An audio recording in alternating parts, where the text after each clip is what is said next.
विशाल सोने की मछली। तालाब के बीचों बीच एक बहुत बड़ी विशाल मछली रहा करती थी। यूं तो तालाब में बहुत सारी रंग बिरंगी मछलियां रहा करती थी, लेकिन विशाल मछली का आकार हद से ज्यादा बड़ा था। वो अक्सर सोने में ही अपना समय बिताती थी। एक दिन उस तालाब के पास एक मछुआरा और उसकी पत्नी आए। मछुआरे की पत्नी ने उससे कहा, अरे अरे देखो तो सही, इस तालाब में कितनी सारी मछलियां हैं। मैं तो कहती हूँ मछलियां पकड़कर बाजार में बेचते हैं।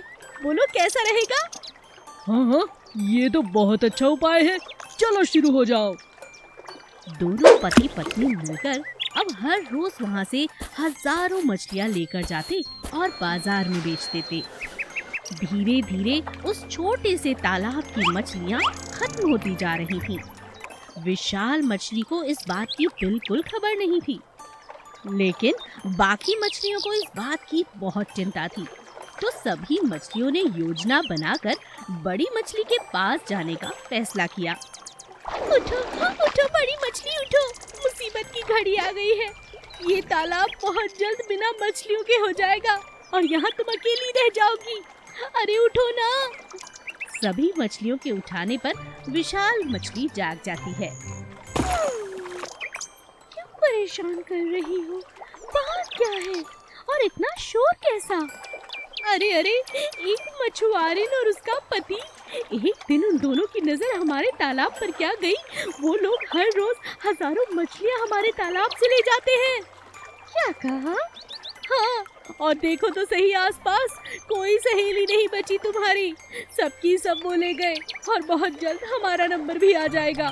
तुम कुछ करो, अब जागने का वक्त है, सोने का नहीं। कितने बजे आते हैं सब?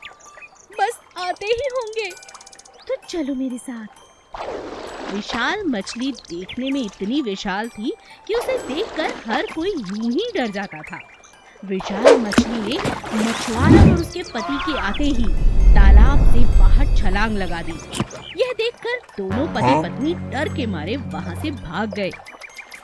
अरे अरे अरे, देखो देखो, इतनी विशाल मछली, लगता है ये व्हेल मछली है, ये तो हमें खा जाएगी। अरे भागो, आज के बाद इस तालाब के पास हम नजर भी नहीं आएंगे, जा रहे हैं। विशाल मछली तुरंत इनके जाते ही पानी में वापस लौट आती है और इस बात पर सभी बहुत खुश हो जाते हैं और नन्ही नन्ही प्यारी प्यारी मछलियाँ विशाल मछली को धन्यवाद देती हैं। शुक्रिया विशाल मछली, तुम यूं तो सोती बहुत हो, करती कुछ नहीं, लेकिन हो बड़े काम की। आज तुमने हम सबकी जान बचाई है, शुक्रिया। अब ये दोनों लालची पति पत्नी हमारे तालाब की तरफ कभी नहीं आएंगे और हम सुकून से रहेंगे। तो चले? हाँ, मैं तो सोने जा रही हूँ। विशाल मछली फिर से आराम करने के लिए चली जाती है। गाय का साइकिल रेस। प्रेरणा अपनी प्यारी सी गाय को लेकर पास वाले मेले में जाती है। गांव के पास ये मेला खास तौर पे जानवरों के लिए रखा गया था। वहाँ पर जानवरों की बहुत सी प्रतियोगिताएं, उनके खाने पीने की चीजें और बहुत कुछ उपलब्ध था। प्रेरणा अपने गाय के साथ पूरे मेले में बहुत मजे करती है। कभी वहाँ पर आइसक्रीम खाती है, कभी अपनी गैया को नए नए तरह के पकवान खिलाती है। तभी अचानक वो देखती है कि एक साइकिल प्रतियोगिता हो रही है और जहाँ पर ऐसी घोषणा हो रही थी कि सुनो सुनो सुनो, आसपास से आए हुए गाय और उनके मालिकों, बहुत गौर से सुनो। आज की ये प्रतियोगिता बहुत खास है। हमारे पास बहुत बढ़िया कंपनी की साइकिल हैं। इस बार हम गाय के साथ साइकिल की प्रतियोगिता करवाएंगे। सभी लोग ये बात सुनकर हैरान रह जाते हैं। तभी प्रेरणा उस आदमी से पूछती है, अरे अरे भैया, कैसी बातें कर रहे हो? गाय कोई साइकिल चलाती है भला? कैसी अजीब बात कर दी आपने।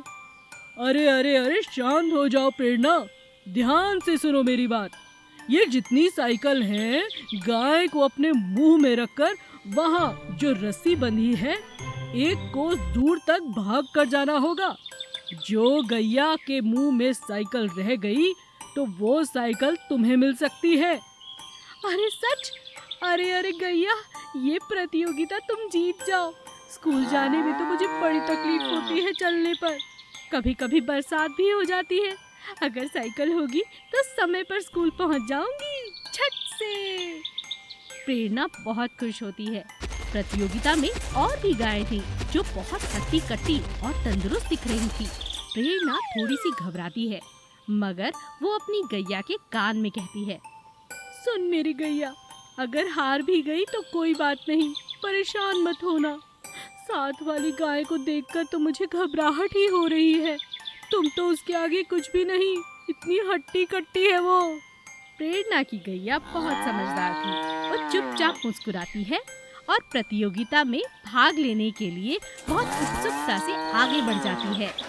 जैसे ही प्रतियोगिता शुरू होती है, शुरुआत में तो प्रेरणा की गैया बहुत पीछे रह जाती है, लेकिन धीरे धीरे उसकी दौड़ बढ़ जाती है और वो प्रतियोगिता जीत जाती है। प्रेरणा की खुशी का ठिकाना नहीं रहता। अरे वाह मेरी गैया, कमाल हो गया, हमें नई साइकिल मिल गई। सच में तू सबसे अनोखी, सबसे सुंदर और सबसे शक्तिशाली है। रुद्रपुर नाम का एक बहुत बड़ा जंगल था, जो इतना बड़ा था कि जिस पर सिर्फ एक राजा का राज करना संभव नहीं था। एक दिन राजा शेर के पास एक गधा गया और उसने राजा से कहा, राजा जी, यूँ तो मैं एक गधा हूँ।